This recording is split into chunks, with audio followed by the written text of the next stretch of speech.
Mainly നമ്മൾ ഇന്ന് വന്നെന്ന് പറഞ്ഞാൽ നമ്മുടെ 2025 ഒരു റീക്യാപ്പ്. എങ്ങനെയുണ്ടായിരുന്നു ഈ വർഷം? നല്ലതുമായിരുന്നു, മോശവുമായിരുന്നു. സന്തോഷം കൊണ്ട് ചിരിക്കാനും പറ്റുന്നില്ല, സങ്കടം കൊണ്ട് കരയാനും പറ്റാത്തൊരവസ്ഥയായിരുന്നു. നമ്മുടെ എല്ലാത്തിനും നല്ലതിന്റെ എല്ലാത്തിനും തുടക്കം ഈ വർഷമായിരുന്നു. ഞാൻ ഫസ്റ്റായിട്ട് ജനുവരി 1 തുടങ്ങുന്നത് ഒരു സ്വർണം മേടിച്ചിട്ടായിരുന്നു. ഞാൻ ആദ്യമായിട്ട് എൻ്റെ പൈസ കൊണ്ട് ഞാൻ സ്വർണം മേടിച്ചൊരു വർഷമായിരുന്നു. അപ്പൊ തുടങ്ങിയപ്പോൾ എല്ലാവരും പറഞ്ഞു നല്ലതായിരിക്കും, ഭയങ്കര അടിപൊളിയായിരിക്കും, ഒന്നും പറയാനില്ല, തുടക്കം ഗംഭീരം, അങ്ങനെ ആയിരിക്കും. ആ മാലയ്ക്ക് ഒത്തിരി ആയുസില്ലായിരുന്നു. പുള്ളിക്കാരി വിചാരിച്ച ആ മാല വാങ്ങിച്ചോണ്ട് ഈ വർഷം എന്റെ കയ്യിലിരിക്കുമെന്ന് വിചാരിച്ചു. പക്ഷെ അല്ലല്ല വർഷമേ കിടക്കുന്നു വിചാരിച്ചു. പക്ഷെ അങ്ങനൊന്നും അല്ല കേട്ടോ. ഒരു വർഷം ഫസ്റ്റ് തുടക്കത്തിൽ സ്വർണ്ണമൊന്നും മേടിക്കുന്നത് നല്ലതെന്ന് എല്ലാരും പറഞ്ഞു. ഞാൻ വിശ്വസിക്കരുത്, അതൊക്കെ ഓരോരുത്തരുടെ ഇതുപോലെ ഇരിക്കും. അതൊന്നുമില്ല. ഫെബ്രുവരിയിൽ നമ്മൾ ഫസ്റ്റ് ആയിട്ട് ഇൻസ്റ്റാഗ്രാം തുടങ്ങിയ ഒരു മാസമായിരുന്നു ഫെബ്രുവരി. എന്നിട്ട് നമ്മളൊരു വീഡിയോ ഇട്ട സമയത്ത് തന്നെ ഒരു യൂട്യൂബ് ചാനൽ, നമ്മുടെ ഇപ്പോഴത്തെ ഈ യൂട്യൂബ് ചാനലും ആ സമയത്ത് തന്നെ തുടങ്ങിയിട്ടുണ്ട്. ആക്റ്റീവ് അല്ല.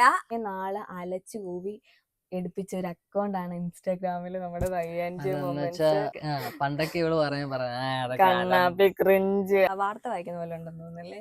ചെറുതായിട്ട് കുഴപ്പമില്ല. മാർച്ച് തുടങ്ങിയ സമയം തൊട്ടാണ് നമ്മുടെ ലൈഫ് മൊത്തത്തിൽ മാറി മറിഞ്ഞത്.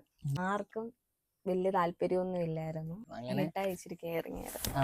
പക്ഷെ ഞാൻ ആ പുഷ് ചെയ്ത് വിട്ടല് ഒരു വല്ലാത്തൊരു വിടലായിരുന്നു.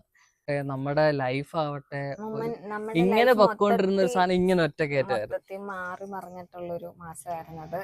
ഞാൻ രണ്ടാമത്തെ പെർഫോമൻസിൽ സ്വന്തം എല്ലാ വീട്ടുകാരെയും നമുക്ക് ഇഷ്ടപ്പെട്ടിട്ടുള്ള ആളിനെയും കൊണ്ട് അവരുടെ മുന്നിൽ വെച്ച് പെർഫോം ചെയ്യാൻ പറ്റുക, അവരങ്ങനെ ചെയ്യാൻ പറ്റിയത് എനിക്ക് മാത്രമേ ഉള്ളെന്നാണ് തോന്നുന്നത്. അപ്പം എനിക്ക് ഒത്തിരി സന്തോഷമുണ്ട്. ആ വീഡിയോ ഒന്ന് ഇറങ്ങി കഴിഞ്ഞ പിന്നെ എന്താ സംഭവിച്ചതെന്ന് ഇപ്പോഴും ഓർമ്മയുണ്ട്. അത് ഞാൻ TV ടെലികാസ്റ്റ് ചെയ്യുന്ന സമയത്ത് ഞാൻ കരഞ്ഞുകൊണ്ടാണ് കാണുന്നത്. അതെ, നമ്മുടെ വീട്ടിൽ എല്ലാവരും കരഞ്ഞോണ്ടാണ് കാണുന്നത്. സ്റ്റേജിൽ ഒരിക്കലും ഞാൻ കരയത്തില്ല. കൂടെ പിന്നെ കരഞ്ഞിട്ടുണ്ട്.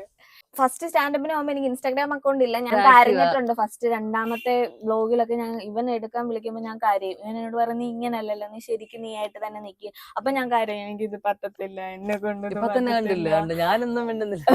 ഇപ്പോഴും അല്ല, എന്നോട് പറയാം, ഞാൻ കരഞ്ഞിട്ട് എനിക്കിത് പറ്റത്തില്ല, ഞാൻ വേറെ എന്തെങ്കിലും ജോലിക്ക് പോയിക്കോളാം, എനിക്ക് ഇങ്ങനെ വേണ്ട എന്നൊക്കെ പറഞ്ഞിട്ട് ഞാൻ നിന്നിട്ടുണ്ട്. ഈ ഒരു പ്രായത്തിൽ എത്ര പേരെ കൊണ്ട് പറ്റും എൻഗേജ്മെന്റ് നമ്മൾ തന്നെ ഓർഗനൈസ് ചെയ്യുക, നമ്മളെ കൊണ്ട് തന്നെ നടത്തുക, വീട്ടുകാരെ ഒത്തിരി ബുദ്ധിമുട്ടിപ്പിക്കാതെ നമ്മളെ കൊണ്ട് തന്നെ നടത്താൻ പറ്റുക, അത് വലിയൊരു കാര്യമായിട്ടാണ് ഞാൻ വലിയൊരു കാര്യം തന്നെയായിട്ടാണ് ഞങ്ങൾ അത് കൺസിഡർ ചെയ്യുന്നത്.